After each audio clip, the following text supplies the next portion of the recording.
আজকে এমন এক মুভি সম্পর্কে বলবো যে মুভি দেখলে আপনার চোখ দিয়ে পানি আসতে বাধ্য। আশা করি বুঝতেই পেরেছেন, আমার টাইটেল এবং থাম্বনেল দেখে বুঝতেই পেরেছেন যে আমি আজকে কোন মুভি নিয়ে কথা বলছি। আদু জি ভি থাম, দ্য গেট লাইফ। এই সিনেমা যারা দেখেছেন বা মুভিটি যারা দেখেছেন অবশ্যই কমেন্ট করে জানাবেন। তো চলুন আমরা ভিডিওটা শুরু করা যাক। হেই গাইস, হোয়াটসঅ্যাপ, কেমন আছেন? আশা করছি ভালো আছেন। আজকে যে সিনেমা বা মুভি নিয়ে কথা বলছি সেটি ছাগলের জীবন বেস করে তৈরি করা হয়েছে। আদু জি ভিথাম দ্য গেট লাইফ। এই মুভিটি হয়তো অনেকেই দেখেছেন, আবার অনেকে নাও দেখে দেখতে পারেন। এই মুভির পরিচালক বেলসি। এই মুভির মূল চরিত্রে অভিনয় করেছেন পৃথ্বীরাজ, অমলা পল, জিমি, জিন, লুইস, কে আর গোকুল।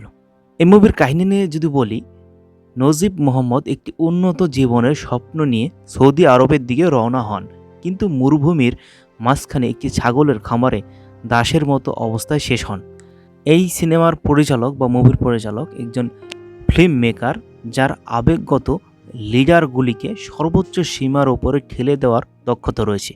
তিনি এখানে একই চেষ্টা করেছেন। প্রকৃতপক্ষে তিনি সত্যিকারের চলমান সিকোয়েন্স রয়েছে, কিন্তু একই সময়ে এমন অনেকগুলি রয়েছে যা পর্দায় চিত্রিত করায় সমস্ত সুস্পষ্ট অসুবিধা সত্ত্বেও একটিকে অস্পর্শ রাখে। যদি কঠোর পরিশ্রমী একটি ফিল্মের একমাত্র মাপকাঠি হয়, তাহলে আদু জি ভিথাম দ্য গেট লাইফ সেখানে সেরাদের মধ্যে স্থান নিতে পারেন এবং অনেক পরিশ্রমের ফলও পাওয়া যায়। তবু এটি এই ইচ্ছার সাথে একজনের ছেড়ে দেয় যে স্ক্রিপ্টের একঘেয়েমি ভাঙার জন্য যথেষ্ট ছিল না কিছু পয়েন্ট সেট করে।